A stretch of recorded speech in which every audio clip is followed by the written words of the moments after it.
上周，印度官方媒体全印电视台播出斯洛文尼亚总理扬沙专访视频。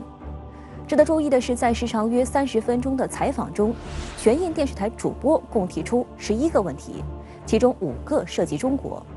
扬沙更是在专访中15次提到中国，就台湾问题、中立关系和中欧关系大放厥词。这也让看似正常的专访更像是一次精心策划的阴谋。首先，斯洛文尼亚争当反华先锋的消息是印度国营电视台传出来的。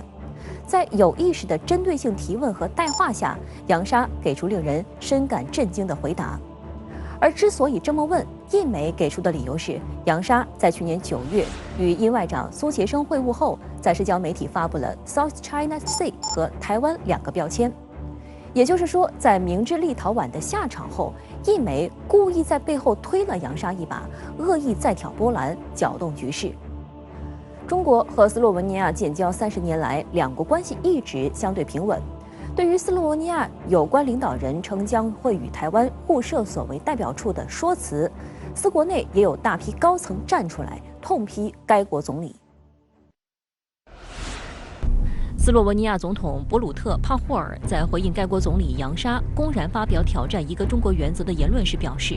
自从斯洛文尼亚和中国建立外交关系以来，斯洛文尼亚一直主张一个中国的原则，这也是欧盟必须遵守的原则。大量斯洛文尼亚政界人士对总理扬沙的言论表示强烈反对，纷纷表示该错误言论是扬沙一意孤行的个人行为，在没有获得广泛政治和社会共识的情况下发表错误言论，不符合斯洛文尼亚的外交政策。Njegove škodljive izjave razumemo predvsem kot nedopustno in samovoljno。这并非扬沙第一次发表涉台错误言论。去年9月，斯洛文尼亚担任欧盟轮值主席期间，扬沙还呼吁欧盟成员国领袖在立陶宛与中国的外交纷争上支持立陶宛。根据台外事部门公开资料显示，1997年3月，扬沙曾以国会议员身份首度访问台湾，并在返回斯洛文尼亚之后协助成立台斯友好协会，此后还曾以不同身份窜访台湾。最近一次的互动是在2021年1月初，扬沙与台卫生部门负责人举行视频会议，交流防疫经验。尽管有斯洛文尼亚特朗普和欧盟麻烦制造者之称的扬沙曾多次窜访台湾，但此前一直在红线周边试探，并未掀起如此大的风波。中国社会科学院欧洲研究所中东欧研究室副主任刘作奎认为，斯洛文尼亚资深政客此次的突然发难，无疑是国际形势深刻变化的体现。理论上说，扬沙应该是个政治老手了。我在斯洛文尼亚，我在访学交流中我还见过这个人。他是政治生涯的资历非常的丰富，3次出任这个斯洛文尼亚总理，另外还当过这个国防部长，在政治上一般不会犯错误。那么他对华、对美、对欧政策向来应该是比较稳定的。之前呢，他还是个欧洲主义者，虽然是意见人士，容欧、亲美，对华也采取务实合作外交这么一个政策。2020年3月，为什么他就突然在台湾问题上释放这种言论呢？我想有几个背景。第一个呢，可能确实是因为国际形势变了，大国博弈这种，尤其中美博弈的情况下，美国对一些中东小国的拉拢的力度是空前的增强。第二呢，就是整个欧洲的政治情绪也在变化，就民粹的、极端的、极右的力量也在发展，这个对政客来说影响是非常大的。那么第3点，我想呢，最直接的问题呢，就是在各种外部的地缘政治因素的影响下和各种利益拉拢下，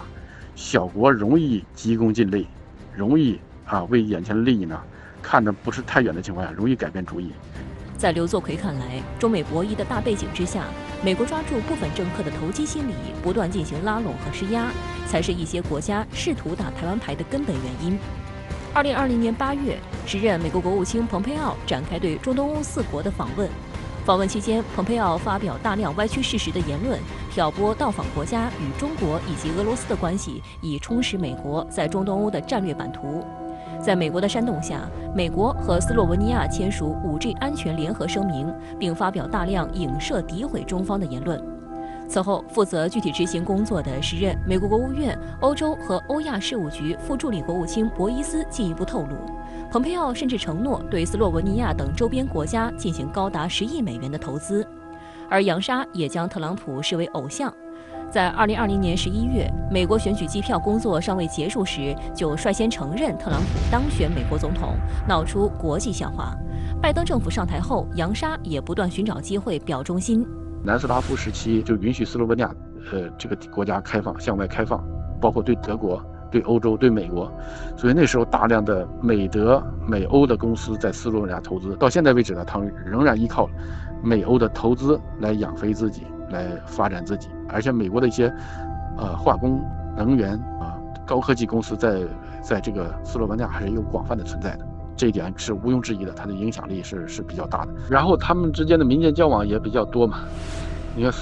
川普的媳妇儿不就斯洛文尼亚人？斯洛文尼亚包括南斯拉夫很多移民在美国，双方的人文交流的纽带也比较深厚。尴尬的是，同样试图打台湾牌的东欧国家立陶宛，无疑已经成为斯洛文尼亚的前车之鉴。上周，立陶宛总统瑙塞达表示，立陶宛外交部长兰斯贝尔吉斯已向他提交了缓解与中国紧张关系的计划。瑙塞达表示，立中之间复杂的关系给企业带来的损失是巨大的，未来还会更大。中方同立陶宛沟通的大门始终敞开。立陶宛如果真的有意改善当前局面，应当向中方展示出诚意，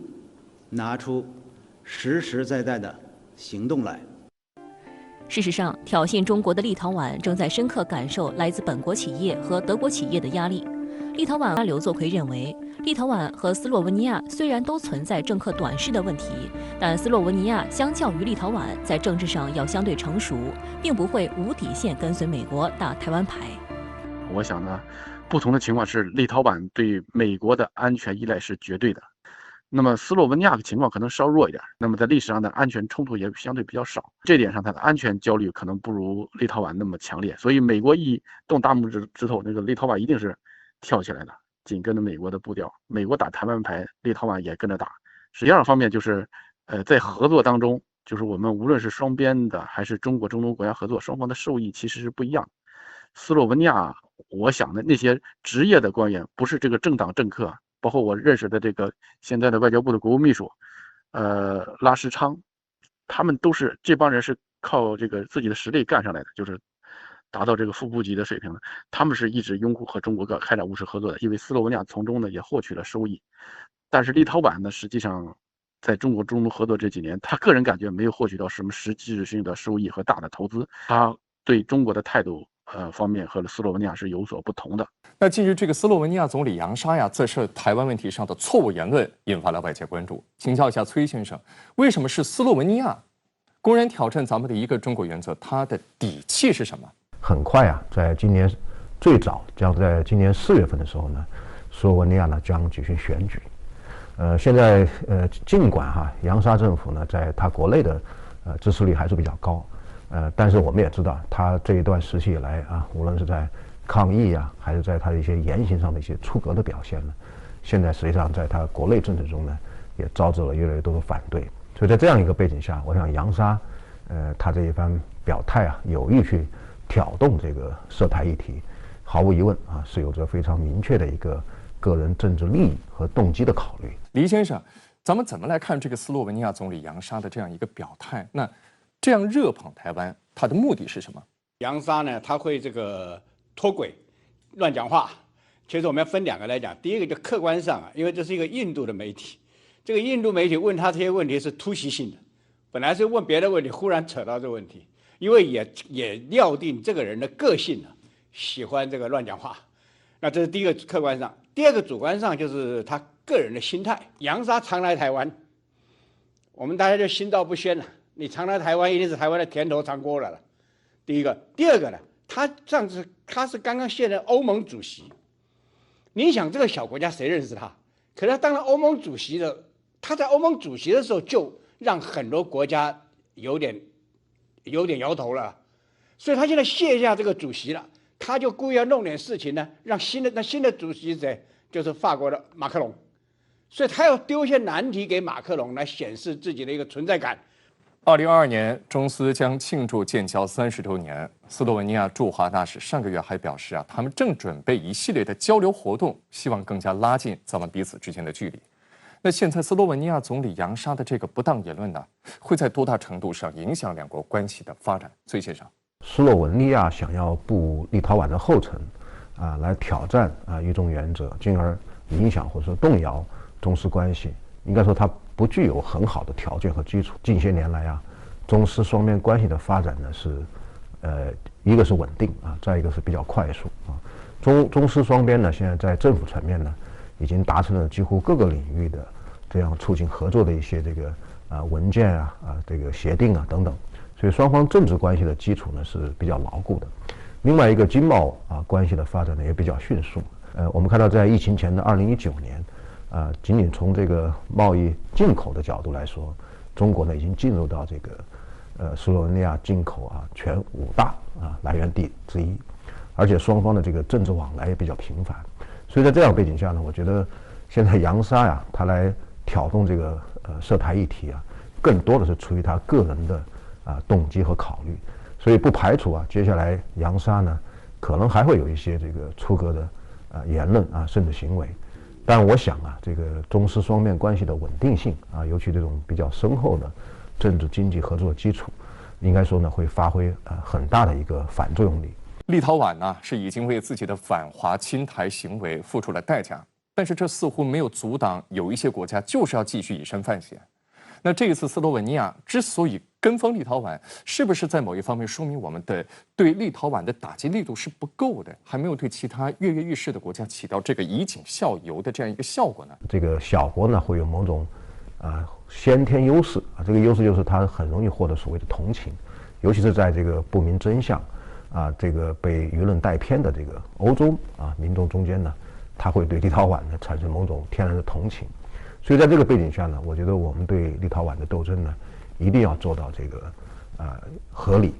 有利这个原则呢必须得把握，否则的话，无论我们的理由有多么的正当如果我们缺乏耐心，我们希望好像采取更严厉的措施，要迫使立陶宛很快就就范。如果是抱着这种心理去的话，尽管可能立陶宛方面可能会很快服软，但是呢，这个事情本身呢，这个结果本身呢，很可能被美国或者说其他的西方舆论呢利用作为进一步歪曲或者说抹黑中国形象的这个材料我们看到实际上从中方采取反制措施以后到现在为止，我们看无论是立陶宛国内的舆论，包括它政府内部的分歧都出现这个越来越反对它的这个所谓的涉台问题上的立场。所以这个就表明了现在这个形势呢是朝着对中方有利的一个方面去发展。所以在这样背景下呢，我觉得我们更要有耐心。我觉得呢，应该是让立陶宛方面呢，不仅他要为他的这个错误言行付出代价，而且呢，让这个代价完整的呈现在国际社会面前。我觉得只有这样的话，才能够对其他的国家、对其他的一些